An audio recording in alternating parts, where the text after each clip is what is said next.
നമ്മൾ ഇന്നും മൂടി നടക്കുന്ന എത്രയോ ഹിറ്റ് പാട്ടുകൾ. പക്ഷേ ആ വരികൾ എഴുതിയ കവിയെ നമ്മൾക്ക് എത്ര പേർക്കറിയാം?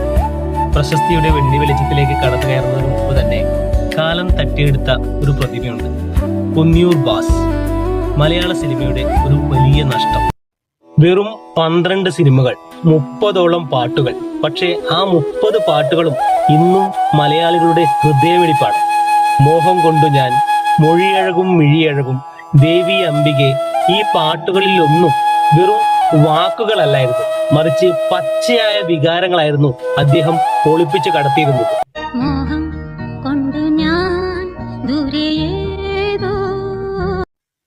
അക്ഷരങ്ങളെ പ്രണയിച്ച ഈ പത്തനംതിട്ടക്കാരന്റെ കയ്യക്ഷരം കണ്ടാണ് സംവിധായകൻ ബാലചന്ദ്ര മേനോൻ അദ്ദേഹത്തെ തന്റെ സഹായിയായി കൂടെ കൂട്ടിയത്.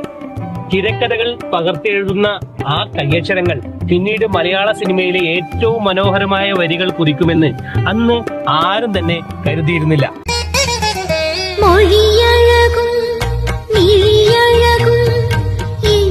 അദ്ദേഹത്തിന്റെ പാട്ടുകൾ നാടുനീളെ പാടി നടന്നു.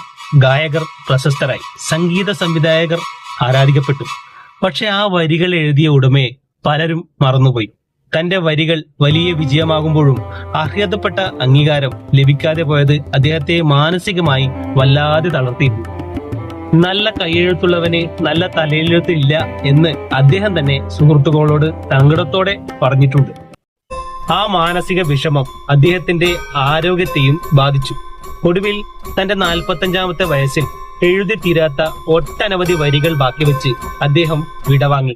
ആ വിയോഗം മലയാള സിനിമ കണ്ട ഏറ്റവും വലിയ നിശബ്ദ ദുരന്തങ്ങളിൽ ഒന്നായിരുന്നു.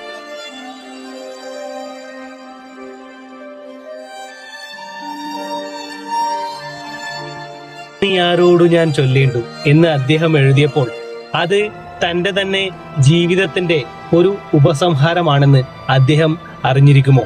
ശരീരം കൊണ്ട് നമ്മളെ അദ്ദേഹം വിട്ടുപോയിട്ടുണ്ടെങ്കിലും ആ മനോഹരമായ പാട്ടുകളിലൂടെ പൊന്നിയൂർ ബാസ് എന്നും നമ്മുടെ കൂടെ, നമ്മുടെ ഇടയിൽ ഉണ്ടാകും. പ്രിയപ്പെട്ട ബാസേട്ട, നിങ്ങളുടെ വരികൾക്ക് മരണമില്ല. നന്ദി, നമസ്കാരം. ഭൂമിയിൽ വന്നവതാരമേടു